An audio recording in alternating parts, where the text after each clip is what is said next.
Welcome to 3-week workshop on programming in C++. In this video, I'm going to explain the concept of function overloading. So function overloading is defined as we are going to define the same function name with a different number of arguments must be defined in the same class, then it is called as function overloading. So normally this function overloading is the example for compile time polymorphism. It means that means you are the compiler means at the time of compilation itself we can easy to predict that which is the method we are going to access. Means that the compiler can able to predict which is the method you are going to access it. So then it is called as a compile time polymorphism. So let us to discuss some example. But before that, many of them had a confusion that the program is written by the human. It is by the programmer. Then why you are going with the why we are need to go with the same function name? Why you are not if you are defining the different function name, then we no need to go with function overloading concept. Yeah, of course, but try to think about that in the IT industry, the work is split as a parallel. So that for the same work, maybe more than one persons can work, but because we work on the servers, so maybe we heard about on partial classes. It means that the classes can be constructed anywhere and will be merged with us. Means merged for final compilation. So that for example, if there are two persons are working on the project, if I'm writing a code, I'm written the same function name, and while writing on another person, why he also write the same name. So then there is a colliding name collision will occur. So that overloading also another important concepts in programming language. So that C++ supports the concept of overloading. So here I'm going to define the concept of overloading with just the addition of two number logics. I'm going to define arithmetic operations. I'm going to class for arithmetic. So in that I'm going to define the function name. So here, addition of two numbers. One is for addition of two numbers. So I'm going to display the value of addition of two numbers. Then I'm going to write another one more function which takes three numbers.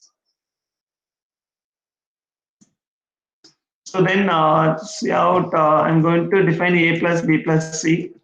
Means addition of three numbers. The logic is different, but the function name are same, so that it is called as a function overloading. See that the same function name, it takes a different number of arguments. Then here there are two number of arguments. Here three number of arguments. Maybe if the data type is also different for the argument, then we can say it is a function overloading. So if you are writing more than one constructor, then it is called as a constructor overloading. So I'm going to call the method. Everything is printed itself, so that I'm going to call the method. So it's not see that the first time I'm calling with the two parameters, so that it invoke two values. So for next one is it invoke three values. So that we can easy to predict that the compiler predicted which is the method will be invoked at the time of compilation itself. So that this is the example for compile time polymorphism. So just to compile, there is no errors. I'm going to run it. Sorry, just I didn't use endl that is called manipulate. I didn't use manipulators. Escape sequence, so that output shows on the same line.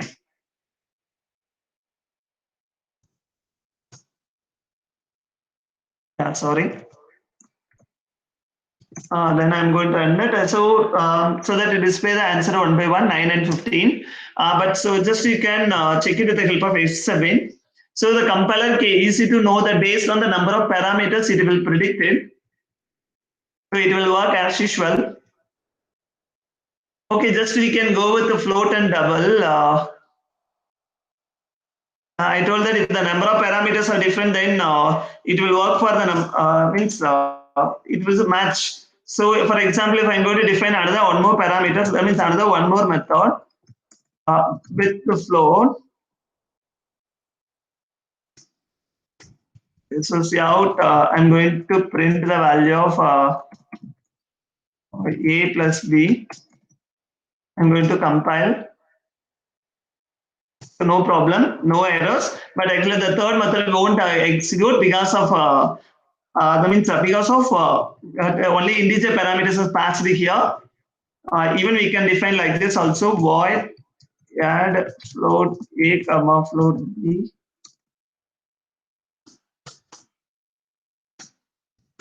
I'm going to define a plus b.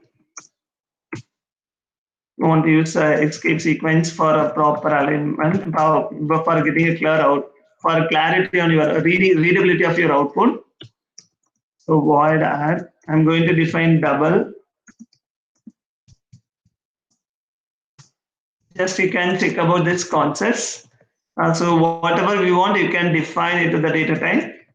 Whatever applicable, you can define it. Now you can compile. No errors.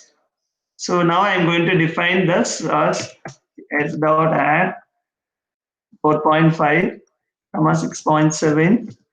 Now compile. No error. I'm going to run it. Okay. So see the output. It will display. So now you have to trace with the help of S7. So it add only integer parameter to outputs. Then it go for 3 parameters. Then third one is a double. Why it's you do know that why it calls a double. So we know that if your number is represented, the default data type is always to consider as a double, so that it invokes a double. So clear? Okay. So in case if this double value is not represented here, assume that here the double is not represented. Now you can compile. So that is ambiguity between arithmetic int and arithmetic float int. You know why? There is an ambiguity. Ambiguity means it is a repetition. That is called int. So the float even easy to convert as the integer. So that we have a proper representation for the values. So that it won't accept it because the data type conversion is possible. It won't accept it. But now it will float is okay. So here, the same issue here. The float is problem. Actually, the problem thing is we can easily convert into float into integer, but the double is not possible because the default data type is double. So it will work. So my suggestion, if you go with the number data type, please try to go with the only and integer and double. Don't go with the float. Clear? So that there is no possibility of getting errors on that. Plus, so that in C++ there is a problem of ambiguity issues. So you know what is ambiguity issues? Ambiguity means the same function will be matched because of this conversion process. Clear? Okay. So the next thing, because the reason is, just I'm hidden here. Just a minute. I will tell you why the error is happening. See that for the third method, this is a 4.5 and 6.7. So it will be treated as a double. It is also will be treated as a double. But we don't have any method add with the data type double. We don't have any proper method for double. So then there are two possible conversions. The double is converted to integer, or maybe the double is converted into float. Clear? The same way, 6.7, it is a double. There is no exact parameter matching method we have. With the signature, we don't have that. So that we need to have a type conversion, so that the double must be converted as either float or integer. Both are possible. So that it shows that is the ambiguity in the errors. Just we can check once again. Either there is an ambiguity of integer or in float, float. Clear? But if you have an exact matching here, then we can work on it. We can work. Now you can compile. Now it won't it won't make any error message because here I'm putting F. F means that it is a floating point number. So that it won't take any error, it won't play any error messages. For example, not necessary, even if you have with variable name, you can go with, so based on the data type, it will work. So instead of number, you can use the data type, so it will work. Now there is no problem because the second parameter is a float, so that it matches with this float function, so that the first parameter automatically converted into float. So that it won't take any error messages. So that whenever you're going to construct any method, the ambiguity issues must be rectified. So now we have to remove this. So now you can compile. There is an error, there is an ambiguity because the first one is a double, the second one is a float because I'm representing as F, so that there is a problem. So that we must have a proper representation for the data type while we're going to define this method, means a function overloading method. So this is the way the concept of functional overloading is defined. So that and also another thing, we know that it is a compile time initialization. So at the time of compilation itself, the compiler can easy to predict which is the method you are going to invoke. So see that it is easy to invoke that. If I am putting a EF, yes, if it is a compiler, runtime compile time initialization means that the compiler can predict which is the method which is suitable for this function call and predict, means and work. So if it is not unable to find it, then it makes an error message. See that it is makes an error message because the function, means the method which is invoked can be identified at the time of compilation itself. So this is the, so that only we called as compile time polymorphism.